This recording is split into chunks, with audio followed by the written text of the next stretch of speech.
right. Welcome again, Baha, to another event, MWCQP. If I can just get, yeah, all right, I'm up on the camera now.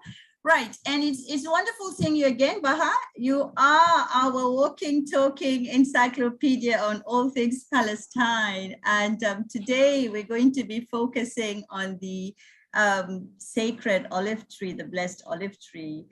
Just from that video alone, there's so much to unpack, right? So much to unpack. And maybe we can begin by just telling our audience where you are right now and where is that olive grove located? Unfortunately, I am at home. I was hoping to be with you from a field today, but yeah, logistically it didn't work. Like the people who were coming to help out from Nazareth, like just canceled last minute. Just for something technical, like can I share my my screen? Arina, is he able? Baha would like to share his screen. I also want to comment on like yeah, I'm not an encyclopedia. I just happen to know a lot about Israeli apartheid, and I have passion to like olive trees. Like I've been working around olive trees since 2006. Right. And so like we're talking about two of my passions, like, you know, educate people about the different forms of Israeli apartheid and educate people about the importance of olive trees. Would you like to share your screen right away, or right now? You want to share your screen, or do we have time for a quick chat? We can, yeah. Okay, we can have the chat. Yeah. But then I have a few slides of destruction that I want to share with people. So yeah, I'm in your hand. I just want to say that I know a lot about Israeli destruction of Palestinian society, and I know a lot about olive trees. Wonderful. I don't know much about rest of life. Yeah, I think we can start with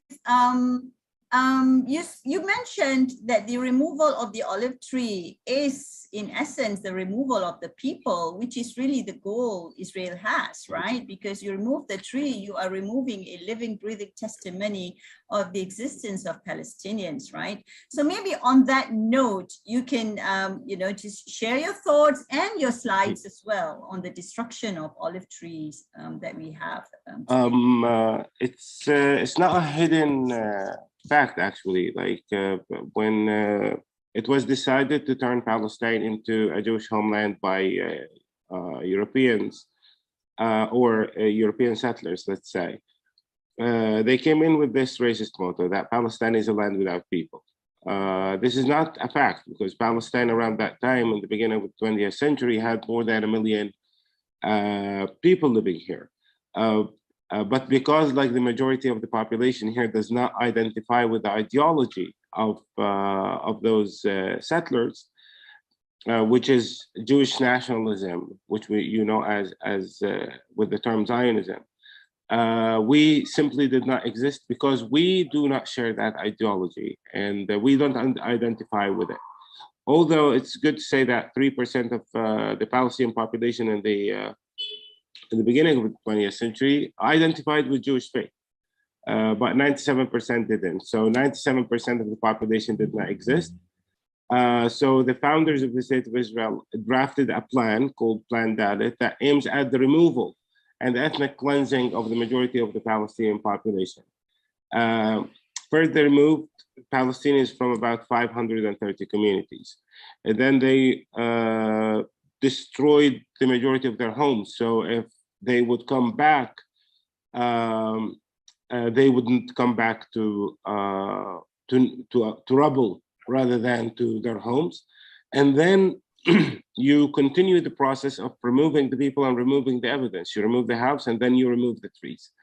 The olive trees are, as I said, like another evidence that Palestine has never been a land without people, that Palestine have always had human presence and Palestinians in it. So if you want to give credibility to a racist motto like Palestine is a land without people, you need to remove the evidence of the existence of the people. It's best said by an Israeli military commander, I think in 2006 or 2007, who said like, their trees look so naive, referring to olive trees.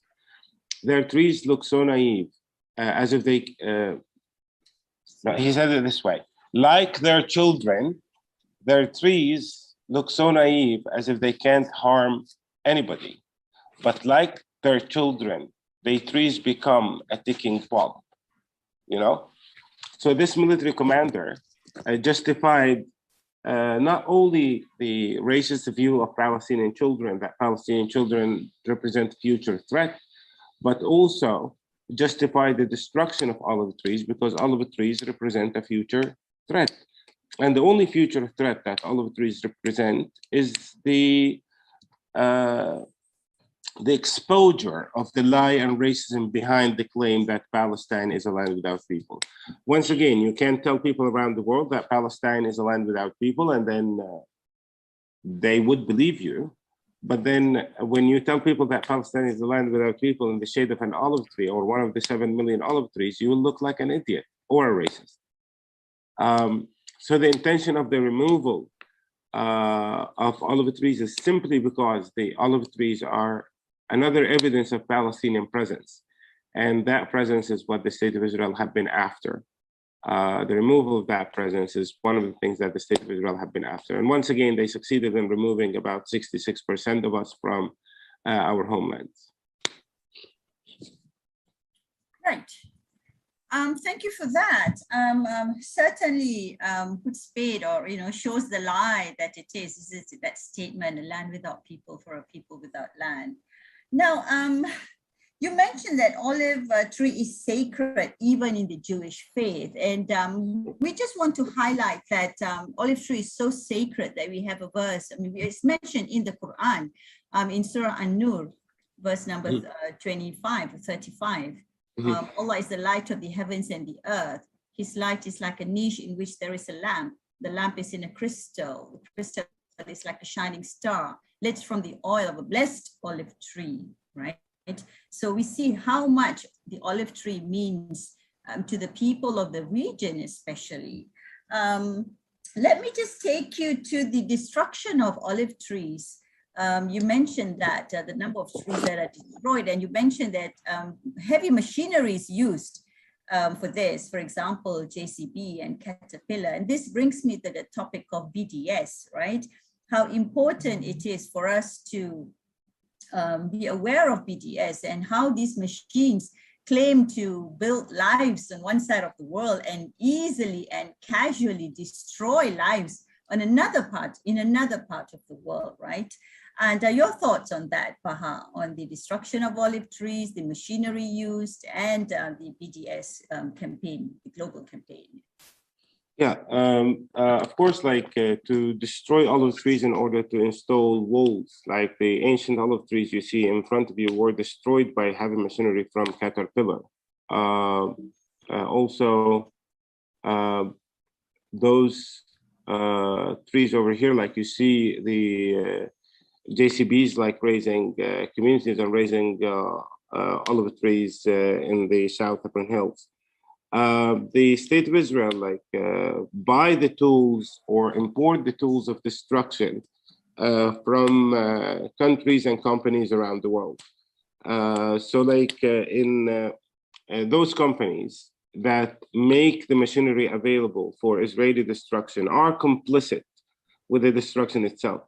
They can't say like we are providing the State of Israel with machinery to build, because for the State of Israel to build in Palestine, it has to be based on the expense of Palestinians' property. It's not like it's like I provide you with machinery to build on your on somebody else's land, you know. So I'm complicit with helping you steal and destroy somebody else's land. you can fool me and say like, no, you want to build on your land, blah, blah, blah. But like, it's very evident that everything the state of Israel is doing, especially in the occupied West Bank, is happening on the expense of lives and property and livelihood of Palestinian families. So JCB and Caterpillar that would provide machinery for different countries for construction, they definitely provide machinery for the state of Israel for the purpose of destruction. Destroying land in order to pave and expand Israeli settler road network. You see all the JCB and Caterpillar machinery are being used for the destruction of families' property to install roads that serve Israelis. The destruction of homes. You see the Caterpillar and JCB machinery being used by the state of Israel to demolish people's homes and turn them into homeless people. The construction of the wall. You see machinery of JCB and Caterpillar that is being used by the state of Israel to destroy people's property and install the wall. So those two companies that maybe make their machinery available in different countries around the world for the purpose of construction, in here in Palestine, they make that machinery available for the purpose of destruction. And JCB and Caterpillar have been on the list of profiteers of Israeli destruction, profiteers of Israeli oppression, and they have been also exposed by the boycott, divestment, and sanctions movement that calls for, the divestment from any beneficiary, any company that benefits from the destruction of Palestinians' lives in Palestine. I know there is an active part of BDS in Malaysia, and I hope like you help us also with the exposure of those companies and their destructive role on Palestinians and Palestinians' lives. Yes, thanks for that, Baha. Yes, and just for the benefit of the audience, right? BDS is a global movement. It's a growing momentum, and it was started by Palestinian civil societies itself in the West Bank more than 10 years ago. And it is today a force to be reckoned with. And I urge everyone here, everyone tuning in, to read up more on BDS and see how we can contribute towards this global momentum of isolating Israel for its racist, apartheid, and oppressive policies on the Palestinians for close to 7 decades now. Right, Baha, just one more question before we move on to the next video. Now, you mentioned that olive harvest, olive picking is an ancient tradition that involves families. It's a time people get together. It's, it is a beautiful time, and it's a community event. And today it is no longer that, is it? It is actually life-threatening and risky, and it's a dangerous activity today. And you mentioned the international volunteers, and we will see a little bit about them later. We'll talk about the international volunteers later. But tell us, just quickly walk us through the dangers that Palestinians face when they, during olive harvest, olive picking. The dangers, like up until today, like from the beginning of the harvest, we had more than 40 attacks on Palestinian families carried out by settler thugs. Like these are civilians that aim at terrorizing Palestinian families and to kick them out of their homes, so out of their land, sorry. So that their land and property will be used for the expansion of those colonies. And all of this happens like under the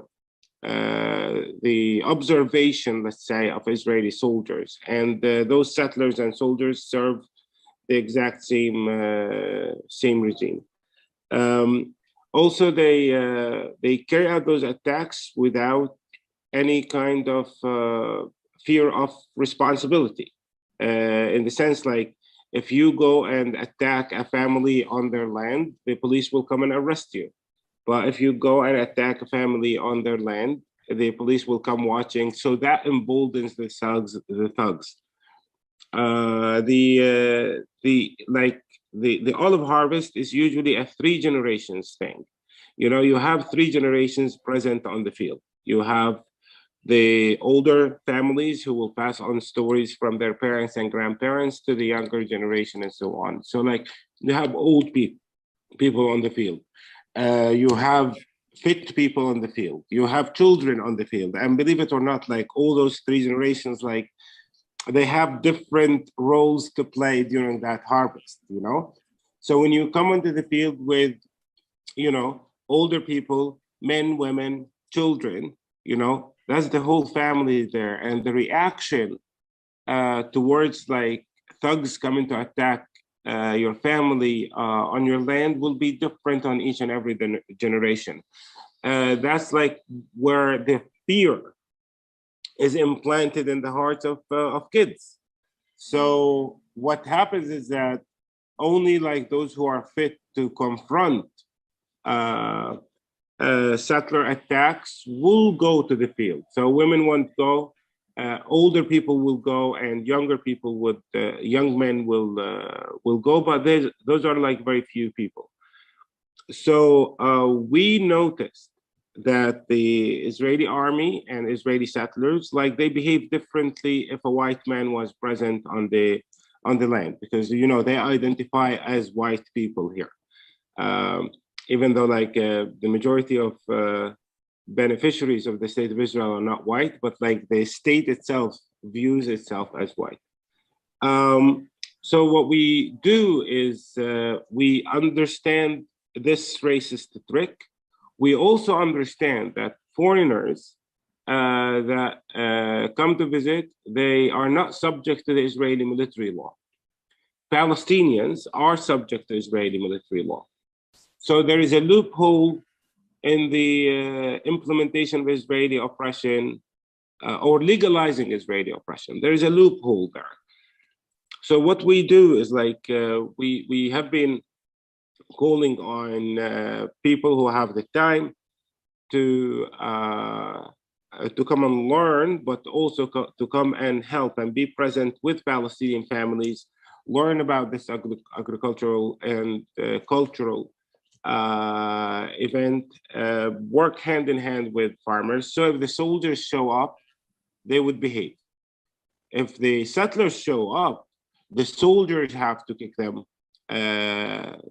out, just to give the impression to the white man that Israel is abiding by law. In one of the many events of assisting and helping families, we had Israeli soldiers coming on the land, and they were like saying, you should have coordinated with us that you wanted to come here. And it's like, you're not an owner of land here, but I coordinated the visit with the owner of the land. And then the soldier was like, yeah, this is dangerous to bring internationals here. And it's like, no, they feel safe here. You are the one who's making it dangerous for everyone. And then he said, like, if you try to be smart with me, I can arrest everyone. I was like, yeah, all right. We are 45 people, just bring enough vehicles. I said this to an Israeli soldier, emboldened by the presence of internationals on the field, and knowing that Israeli military law is not applicable on foreigners who come to visit us. If this situation would happen without the presence of internationals, like the life of the family, my life would have been in danger simply because the Israeli soldiers can easily arrest us for being illegally present in a closed military zone. They can simply declare the land of that family in particular as closed military zone and then ban us or prevent us from being present there. So there is a big importance, I would say, for the presence of witnesses and for what we call protective presence of foreigners who can be on the same field with Palestinian families as they are doing their harvest or as they are planting their trees and so on and so forth. I'm saying this being aware of the fact, like people in Malaysia are not allowed even access to here, you know, because of the racist measures that are imposed by the State of Israel on travel to Palestine. But we have many people who got like a foreign passport, and then a European or Westernized passport, and then through that Westernized passport, they managed to find their way to into Palestine. So there are a few lucky ones.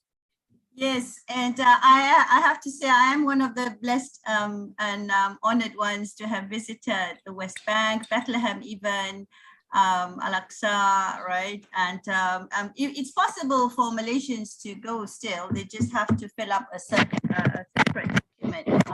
Sorry, something's just gone a little wonky with my camera. Give me a moment. Yeah, they are able to.